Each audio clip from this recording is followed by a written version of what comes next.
1978년 중국 대륙에 새로운 변화의 바람이 불기 시작했습니다. 73세의 한 남자가 중국 공산당의 실질적인 최고 지도자로 등극했죠. 그의 이름은 덩샤오핑이었습니다.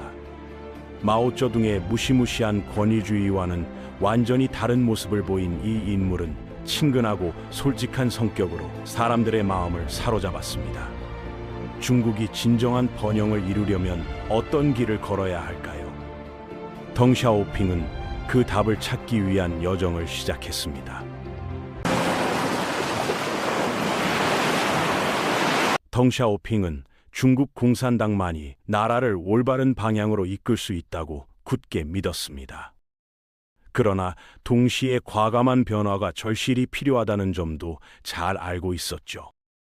그의 개혁 의지는 후야오방과 자오찌양이라는 두 명의 믿을 만한 동지들로부터 든든한 지지를 받았습니다. 이들은 중국의 농업 혁신, 산업 발전, 군사력 강화, 과학기술 진보라는 네 가지 핵심 목표를 함께 추진해 나갔습니다. 그런데 중국에서 놀라운 일이 벌어지기 시작했습니다. 덩샤오핑의 이념 개방 정책에 용기를 얻은 시민들이 베이징 시단거리에 정치적 메시지를 담은 포스터를 붙이기 시작한 것입니다. 사람들은 이 벽을 민주주의 벽이라고 불렀죠. 포스터 대부분은 마오쩌둥과 그의 측근들을 신랄하게 비판하는 내용이었습니다. 덩샤오핑은 이런 비판적 목소리들이 베이징은 물론 다른 주요 도시들로 퍼져나가는 것을 묵인했습니다. 한 미국 언론인과의 인터뷰에서 덩샤오핑은 이렇게 말했습니다.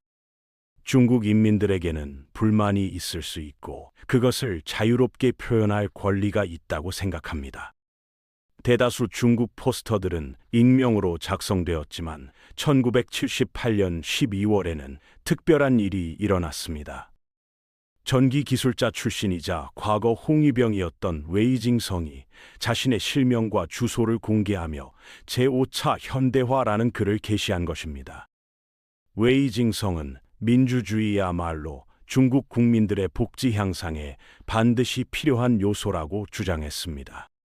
웨이징성은 진정한 민주주의와 자유, 그리고 모든 국민의 행복 추구야말로 현대화를 추진하는 우리의 궁극적인 목표가 되어야 합니다라고 그는 적었습니다. 그런데 바로 이 순간 중국의 새로운 개방 정신의 한계가 명확하게 드러나게 되었습니다. 웨이징성을 포함한 30여 명의 활동가들이 체포되어 중형을 선고받았습니다. 1979년 3월 덩샤오핑은 네 가지 기본 원칙을 발표했습니다. 사회주의 길견지, 프롤레타리아 독재 유지, 공산당 지도부 권위 보호, 마르크스주의, 레닌주의, 마오쩌둥 사상 수호가 그 내용이었죠. 덩샤오핑의 개혁이 일당 체제의 종료를 의미한다고 생각했던 사람들의 기대는 완전히 무너져 버렸습니다. 하지만 이는 중국 공산당이 개혁 개방 과정에서도 자신들의 핵심적인 정치적 권위는 절대로 양보할 수 없다는 명확한 메시지였습니다. 중국의 경제적 자유화는 허용하되 중국의 정치적 도전은 용납하지 않겠다는 철저한 구분이 이루어진 순간이었죠. 그럼에도 불구하고 덩샤오핑의 경제 변혁 계획은 매우 야심차고 광범위한 영향을 미칠 것이었습니다.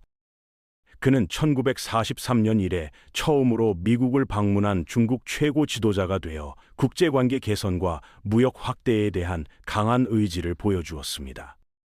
텍사스에서 미국 전통 문화를 체험하는 그의 모습은 대중들로부터 큰 호응을 얻었고 중국의 대외 정책에 대한 그의 현실적이고 유연한 접근법을 잘 보여주었습니다. 덩샤오핑이 카우보이 모자를 쓰고 미소 짓는 모습은 전 세계 언론의 주목을 받았고 이는 중국이 더 이상 폐쇄적인 국가가 아니라는 강력한 상징이 되었습니다. 미국 방문 기간 동안 그는 수많은 기업인들과 만나며 중국의 거대한 시장 잠재력을 적극적으로 홍보했습니다. 덩샤오핑의 궁극적인 목표는 수백만 명의 일반 중국인들을 빈곤의 늪에서 건져 올려 중산층으로 끌어올리는 것이었습니다. 그 방법으로 그가 선택한 것은 새로운 경제 시스템, 바로 중국식 특색 사회주의였습니다. 지금까지 국가가 엄격하게 통제해온 공산주의 모델에 시장 자본주의 요소들이 처음으로 도입될 예정이었죠. 중국의 의사결정 과정이 분산되고 산업 분야가 민간 기업들에게 개방되며 가격 통제 정책이 완화될 계획이었습니다. 이는 기존 소비에트식 계획 경제와는 완전히 다른 새로운 실험이었고, 전 세계 경제학자들이 주목하는 혁신적인 모델이 될 것이었습니다. 하지만 이런 중국의 변화들은 매우 신중하고 점진적으로 이루어질 예정이었고, 경제의 모든 영역은 여전히 정부의 엄격한 관리 감독 하에 놓여 있을 것이었습니다. 덩샤오핑이 자주 사용했던 표현처럼 돌을 만지며 강을 건너는 방식으로 조심스럽게 개혁을 추진해 나가기로 했습니다. 경제특별구역은 중국의 새로운 경제 시대를 이끌어갈 희망의 등불이 될 예정이었습니다. 전후 싱가포르, 홍콩, 한국, 일본의 놀라운 경제 발전에서 영감을 받아 최초의 경제특별구역들은 모두 해안 지역에 설립되어 외국인 투자 유치에 집중했습니다. 홍콩에서 불과 25km 떨어진 선전과 대만을 마주보고 있는 샤먼이 대표적인 예였죠. 1980년대에는 더 많은 경제특별구역들이 새롭게 설립될 예정이었습니다. 이런 특별구역들은 외국인 투자자들에게 각종 규제 완화와 세금 혜택을 제공하며 중국의 풍부하고 저렴한 노동력과 원자재에 접근할 수 있는 기회를 열어주었습니다. 사람들은 이곳을 중국 진출의 관문이라고 불렸고, 실제로 수출입 무역이 활발하게 이루어지는 항구 역할을 했습니다. 특히 선전의 경우 1980년에는 인구가 불과 30만 명에 불과한 작은 어촌 마을이었지만 경제특별구역으로 지정된 후 급속한 성장을 시작했습니다. 이런 경제특별구역들은 엄청난 성과를 거두며 막대한 외국인 투자와 새로운 공장들, 그리고 수많은 일자리를 끌어들였습니다. 홍콩, 대만, 일본, 미국 등지의 기업들이 앞다퉈 중국에 투자를 시작했고, 이는 중국 경제에 새로운 활력을 불어넣었습니다. 농촌 지역에서도 마오쩌둥의 대규모 집단 농장 정책이 폐지되었습니다. 농민 가정들은 각각 개별적인 토지를 배정받았고, 농사 짓는 방법에 있어서도 훨씬 더 많은 자유를 누릴 수 있게 되었죠. 이후 6년 동안 농민 가구의 97%가 집단 소유에서 개인 경영 방식으로 전환했습니다. 이는 인민공사라는 거대한 집단 농장 시스템을 완전히 해체하고 가족 책임제라는 새로운 농업 경영 방식을 도입하는 혁명적인 변화였습니다. 중국의 농민들은 이제 자신들이 생산한 농산물을 국가에 일정량만 납부하고 나머지는 자유롭게 시장에서 판매할 수 있게 되었습니다. 농업 생산량은 무려 60% 이상 급증했습니다. 수천 년 동안 중국 농민들을 괴롭혀온 기아와 기근의 공포는 이제 완전히 과거의 일이 되어버렸죠. 이는 중국 역사상 가장 놀라운 농업혁명 중 하나였고, 8억 농민들의 삶을 근본적으로 변화시켰습니다. 중국의 농촌 지역의 생활 수준이 크게 향상되면서 농민들의 구매력도 증가했고, 이는 다시 도시공업 제품에 대한 수요를 늘리는 선순환 구조를 만들어냈습니다. 문화 대혁명 시기 농촌으로 강제 이주당했던 수천 명의 학생들과 공무원들이 도시로 돌아와 본래 업무를 재개할 수 있게 되었습니다. 이들 하향 중국의 청년들은 10여 년간 농촌에서 고된 노동을 하며 청춘을 보냈지만 이제 다시 자신들의 전문성을 발휘할 수 있는 기회를 얻게 되었습니다. 문화 대혁명 당시 중단되었던 대학 입학 시험 제도가 1977년에 부활했고, 전국의 대학들이 정상적인 학술 활동을 재개했습니다. 수백만 명의 젊은이들이 다시 교육을 받을 수 있는 기회를 얻게 되었고, 이는 중국의 미래 발전을 위한 인재 양성의 기반이 되었습니다. 특히 중국의 과학기술 분야의 교육과 연구가 대폭 강화되었고, 해외 유학도 다시 허용되기 시작했습니다. 해외에서도 중국은 주요 지역 강국으로서의 영향력을 지속적으로 확대해 나가고 있었습니다. 남쪽 인도차이나 지역에서는 베트남과 캄보디아의 공산주의 세력을 지원했죠. 오랜 투쟁 끝에 베트남과 캄보디아 모두 각자의 영토에서 지배권을 확보하게 되었습니다. 그런데 1970년대 후반에 들어서면서 중국과 공산주의 베트남의 관계가 급격히 악화되기 시작했습니다.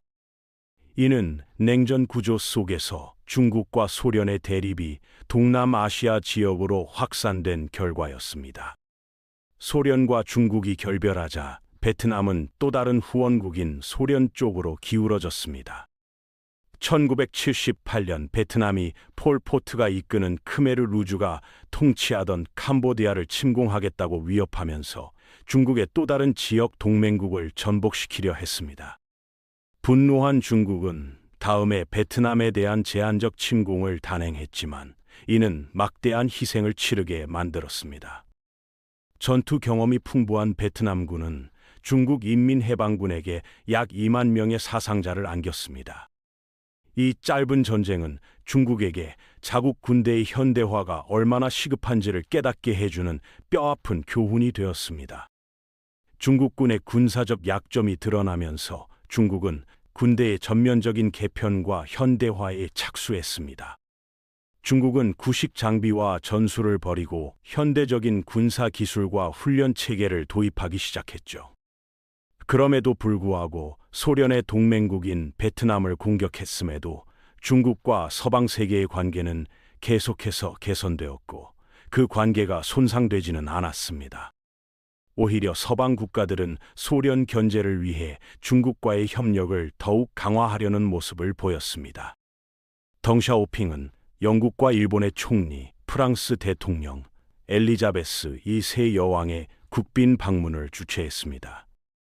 이런 고위급 외교 활동은 중국이 국제사회의 주요 구성원으로 완전히 복귀했음을 보여주는 상징적인 사건들이었습니다.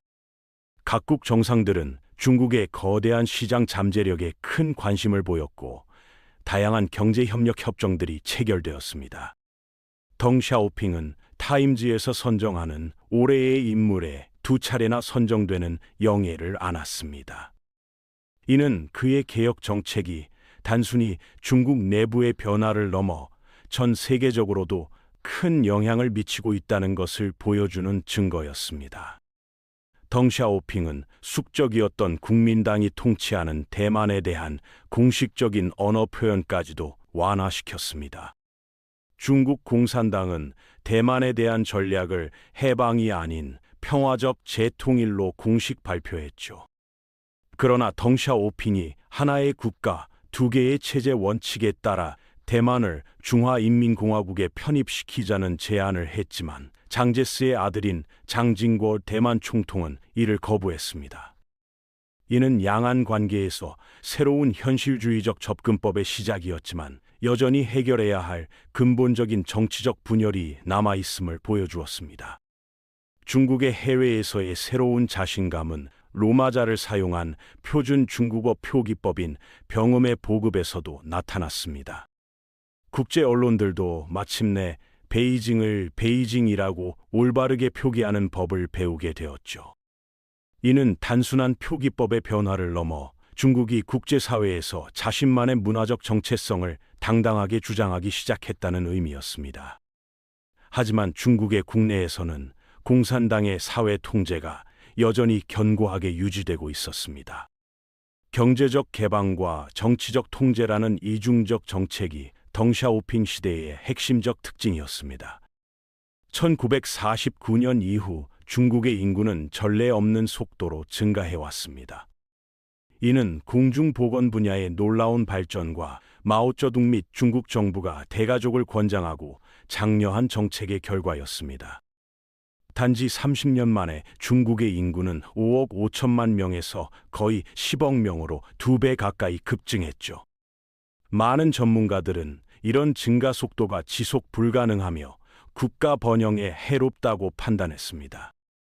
중국의 인구 증가가 경제 발전 속도를 따라잡지 못하면 1인당 소득 증가가 제한될 수밖에 없다는 우려가 컸습니다. 그래서 1980년 중국은 한 자녀 정책을 도입했습니다. 중국의 대부분 가정에서 둘째 아이를 낳으면 무거운 벌금을 비롯한 다양한 처벌을 받게 되었습니다. 어떤 경우에는 강제 낙태와 불임 수술까지 시행되었죠. 그 결과 중국의 남아를 선호하는 심각한 성비 불균형을 보이는 독자녀 가정들이 늘어나게 되었습니다.